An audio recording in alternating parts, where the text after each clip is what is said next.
You've tuned into Killing It Corner, bite-sized YouTube shorts with real conversations featuring people who are redefining life, work, and purpose in their next chapter. No fluff, no retirement rules, just honest lessons learned and what it really looks like to keep killing it. Before we begin our session, here is our upcoming guest's bio. Katheryne Walker is a seasoned HR and operations leader with more than 20 years of experience across nonprofit, policy, private equity, and local organizations.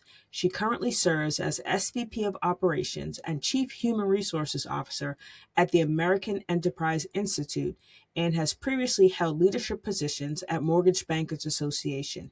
Earlier in her career, Katheryne worked in international and diplomatic settings, including serving at the German Embassy in Washington, D.C.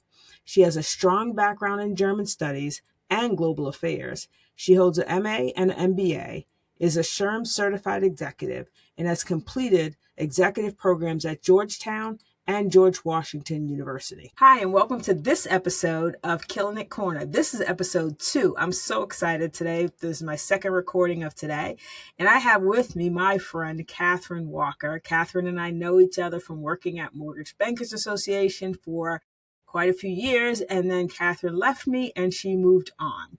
Welcome, Katheryne. Thank you, Lisa. It's always fun and a pleasure to be with you. Always. So tell us a little bit about where you are in this journey in terms of heading toward retirement. I know you're not retired yet, but tell us a little bit about where you are in this journey. I am in I think what's traditional Chinese medicine called the 5th season is what I would call it. It's that season within a season. Okay.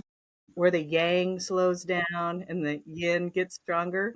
In that almost not quite need to let go and back out of the room, but not quite being able to do that yet. So it's a little uncomfortable. So are you at the stage where you've got a date set or anything? Not that to give out non-public information, but have you projected, at least in your head, what kind of a date is, what some thoughts are about your next steps? Yeah, at this point, I'm looking to leave at my 5-year anniversary, which is the end of September. Of course, I planned everything out so very nicely. Of course you did. How I'm going to plan the next 6 or 7 months, none of which has worked. Not one thing has worked.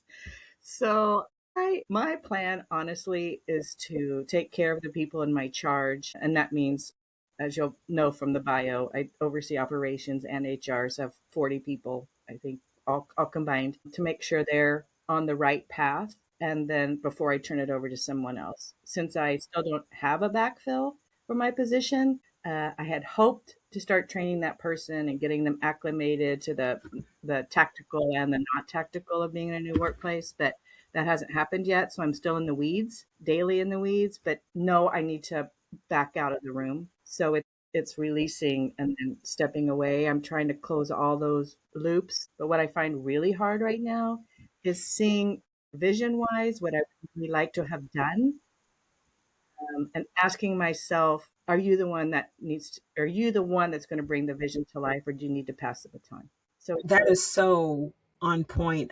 Like you, I had a plan and I thought I'd be training my backfill before I left, and that didn't happen. So I ended up staying longer than my specific date. And so I understand where you are, but talk a little bit about that let go part. So I think that that's one of the hardest things for us when we're in these senior positions. And as with the bio, you are the Chief Administrative Officer. Do I have that right? Well, and all together, yes. And all things. And so it's everything. Kind of a CAO plus, right? It's like whatever someone else won't do. And so detaching yourself at this stage, you're at the kind of trying to pull yourself. But when you're in that executive C-suite role, that's not as easy as it sounds to just step out of your role. So talk a little bit about where you are at that stage of, I'm trying to let go, but not disengage. Yeah, that I find very difficult. I'm like you. If I'm in, I am all in. Right. I'm loyal, I'm hardworking, I'll be faithful to my task and faithful to my people,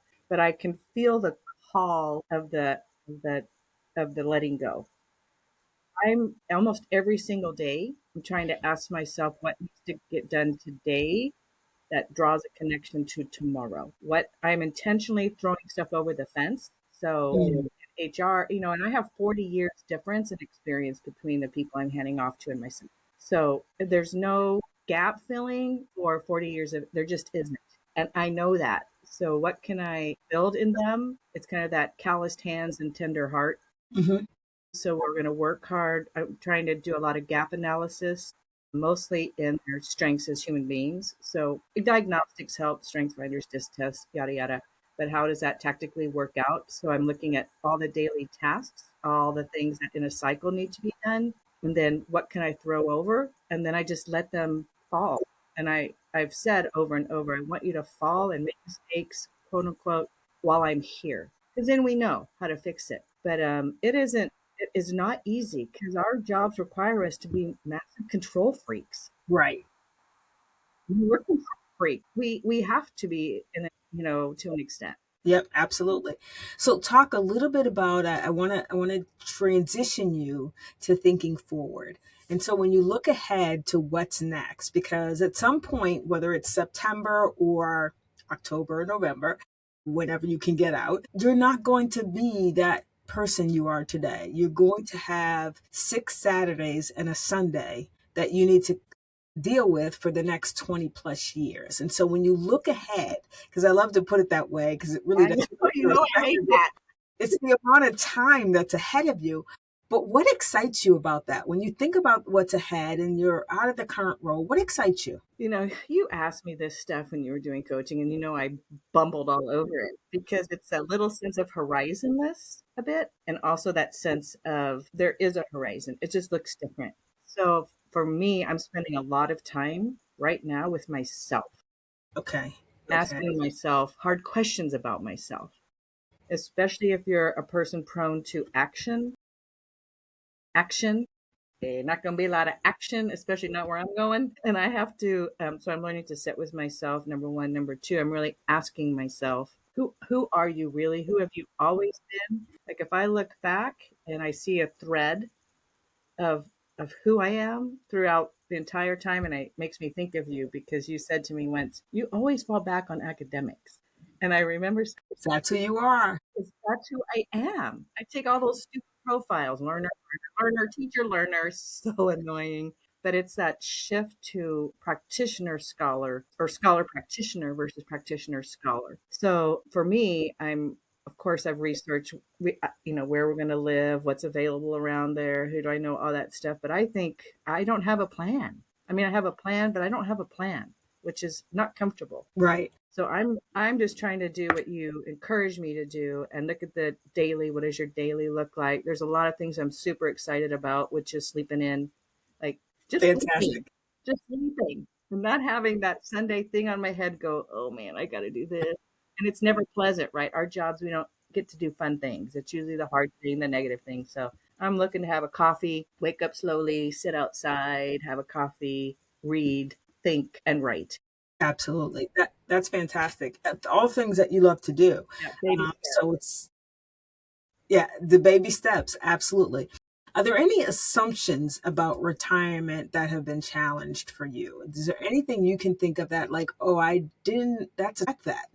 Yes, I answered your question because that was a good question. All the tactical stuff, like, and everyone's not in this situation, but my husband's worked for the government for 25 years at DC public schools and figuring out where that retirement is, figuring out what healthcare goes forward, figuring out my retirement, figuring out the savings, figuring out Social Security, those things that you just kind of, not that you Hmm. don't pay attention, they just magically combine. No, they don't.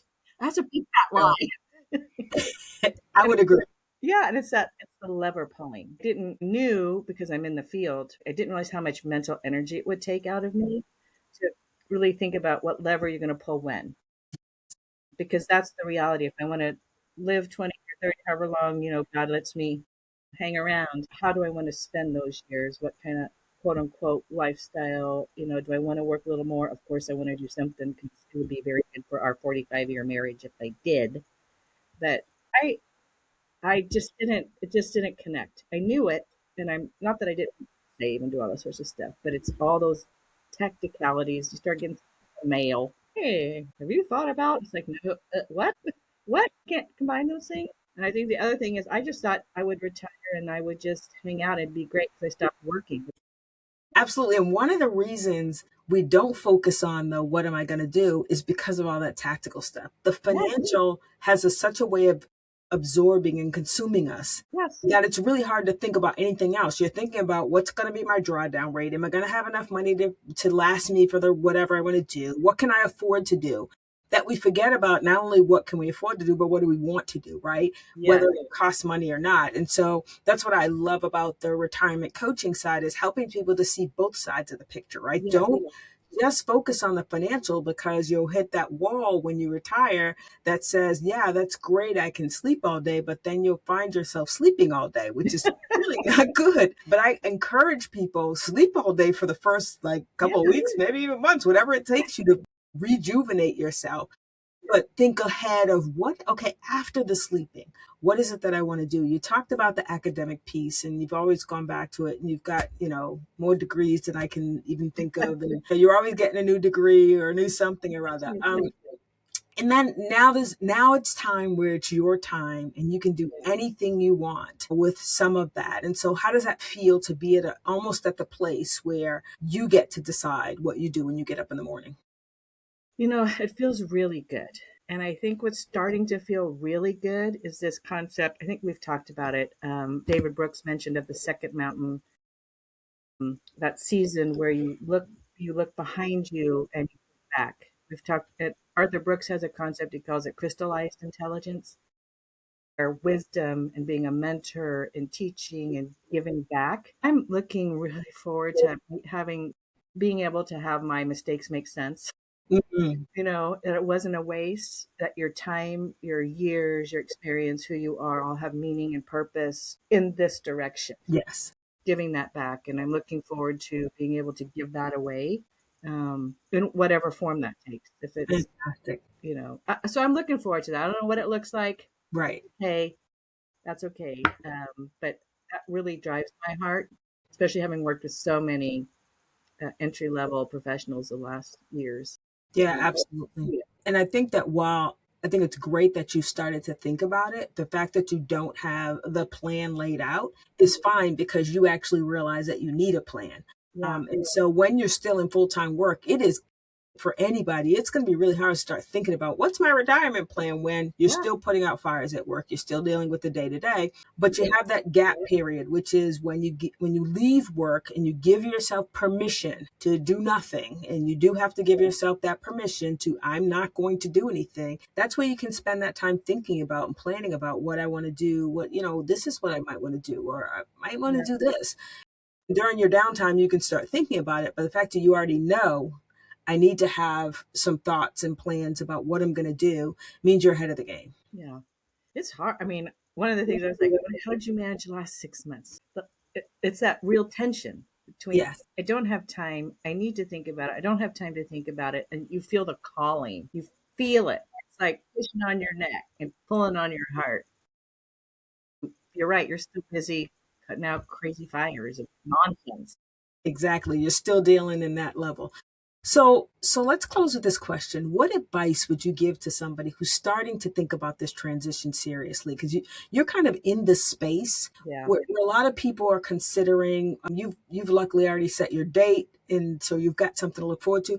But there are people who are trying to figure out if they should be setting their date. They're trying to figure out if this is the time for them. And to your point earlier, they're looking at the things that are on their in their space and saying, am I the one to fix that, or is that somebody else's? So what advice would you give to them? For me, it's a bit of holding things lightly. So I'm down in the weeds all day, every day. So what belongs to me right here, right now, what belongs to them? Part of it for me is I know all of it's going to need to belong to them. Yes. So there's no part of this that I'm taking with me. I'm not going to another SVP, CHRO. I'm not doing any of that. None of that. None of it. None of it.